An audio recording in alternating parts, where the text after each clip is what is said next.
Hello friends, एक और नई कथा के साथ। राजू वकील साहब कितने बजे तक आ जाएंगे? हमें शाम को निकलना भी है। अगर बाबूजी की वसीयत का नाटक नहीं होता तो हम कल ही निकल जाते। बाबूजी को क्या जरूरत थी वसीयत बनाने की? सब कुछ हम तीनों भाइयों का ही तो था, बराबर बांट लेते हम। दिल्ली में इतनी छुट्टियां नहीं मिलती, ना ही बच्चों के स्कूल में और ना ही ऑफिस में। राजू के बड़े भाई बोले। राजू एक भोला भाला और सच्चे दिल का इंसान था। वैसे तो वो हमेशा हंसता मुस्कुराता रहता, लेकिन अभी कुछ दिनों से उदास और खामोश हो गया था। और होता भी कैसे नहीं, अभी 13 दिन पहले ही उसके बाबूजी उसे हमेशा के लिए छोड़कर जो चले गए थे। बाबूजी सिर्फ उसके पिताजी नहीं थे, उसकी पूरी दुनिया थे। उनकी जान बसती थी उनमें। एक वही थे जिन्हें कदर थी उसकी, वरना दोनों बड़े भाई तो उसे नालायक ही कहते थे। हाई स्कूल में था राजू जब माँ छोड़कर गई थी। उस समय भी उनके दोनों बेटे शहर में अपनी अपनी नौकरी पर थे। केवल राजू ही था उनके पास। मरने से पहले माँ ने राजू का हाथ पकड़कर कहा था, बेटा मुझे वचन दे, तू अपने बाबूजी को कभी अकेला नहीं छोड़ेगा, हमेशा उनका ख्याल रखेगा। राजू ने कांपते हाथों से माँ को वचन दे दिया था।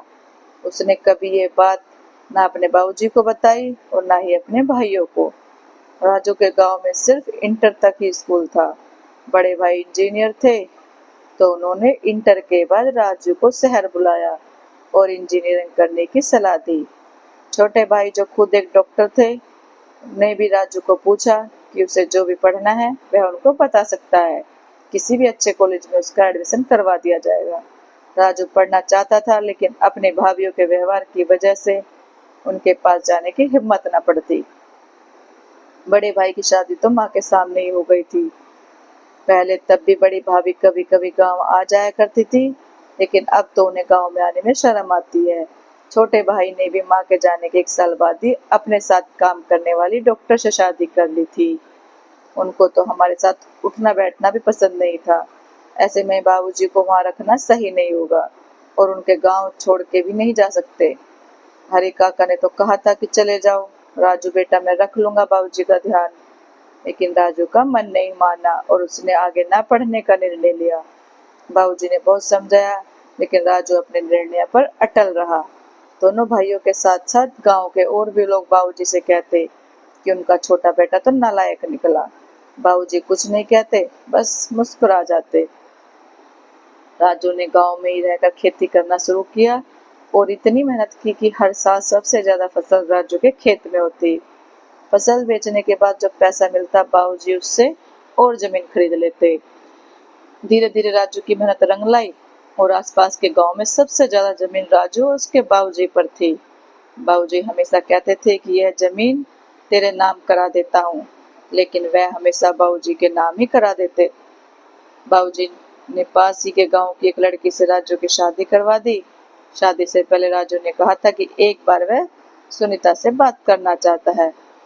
बस उस समय उसने उसका मजाक बनाया था, लेकिन बाबूजी ने हंसकर हाँ कह दिया था। राजू जब सुनीता से मिला तो उसने माँ के वचन के बारे में बता दिया और यह भी कह दिया कि भविष्य में वे कभी भी उसे भाभीियों की तरह शहर जाने को नहीं कहेगी। वह अपने बाबूजी को छोड़कर कहीं नहीं जाएगा। राजू का अपने पिता के प्रति इतना प्रेम देखकर सुनीता तो वैसे भी उसकी दीवानी हो गई थी। वह अक्सर कहती भी थी कि वह बहुत खुशनसीब है जो उसे राजू जैसा देवता पति मिला। राजू की भाभी इतनी घमंडी थी कि वह सुनीता को 3rd क्लास की लड़की कहकर बुलाती थी। सुनीता यह सोचकर जवाब न देती कि साल में कभी कभी तो आते हैं ये लोग, अब क्या बहस करूं इनसे। बाबूजी की तो आंखों के तारे थे सुनीता और राजू। भैया वकील साहब आ गए हैं, राजू के छोटे भाई ने कहा। सारा परिवार आंगन में इकट्ठा था। गांव के कुछ बुजुर्गों को बुलाया गया। वकील साहब ने राजू और उसकी पत्नी को भी बुलाया। बड़ी बहू और बेटे बहुत खुश थे, सोच रहे थे अपने अपने हिस्से के प्रॉपर्टी और पेपर्स लेकर शाम को निकल जाएंगे। वकील साहब ने सबको बैठने के लिए कहा और वसीयत पढ़ना शुरू किया। प्रिय गांव वालों और मेरे लायक बेटों, तुम सबको हमेशा यही लगता रहा कि मेरा राजू नालायक बेटा है, लेकिन मैं तुमसे बता दूं, उस जैसे लायक बेटे सदियों में जन्म लेते हैं। वह है तो मेरा बेटा, लेकिन हमेशा मेरी माँ बनकर मेरा ख्याल रखा, अपनी माँ को दिए वचन के लिए उसने अपना पूरा जीवन कुर्बान कर दिया। मुझे तो कभी पता ही नहीं चलता अगर मैं उसकी और सुनीता की बातें नहीं सुनता। मेरे पास जो भी कुछ है सब मेरे राजू की मेहनत का नतीजा है, इसलिए मेरा सब कुछ सिर्फ और सिर्फ मेरे नालायक बेटे राजू का है। मेरी किसी भी चीज पर मेरे उन नालायक बेटों का कोई अधिकार नहीं है, जिन्होंने कभी पलटकर ये नहीं देखा कि मैं कैसा हूँ, मुझे क्या चाहिए। मैं जब जब बीमार हुआ, मेरे राजू ने मेरी देखभाल की। मेरे दोनों बेटों ने तो मुझसे मिलना भी जरूरी नहीं समझा। मेरी पत्नी के सारे गहने सिर्फ और सिर्फ मेरी बहू सुनीता के हैं। उन गहनों पर मेरी शहरी बहुओं का कोई अधिकार नहीं, जिनको हम गांव वालों के साथ खड़े होने में शर्मिंदगी महसूस होती है।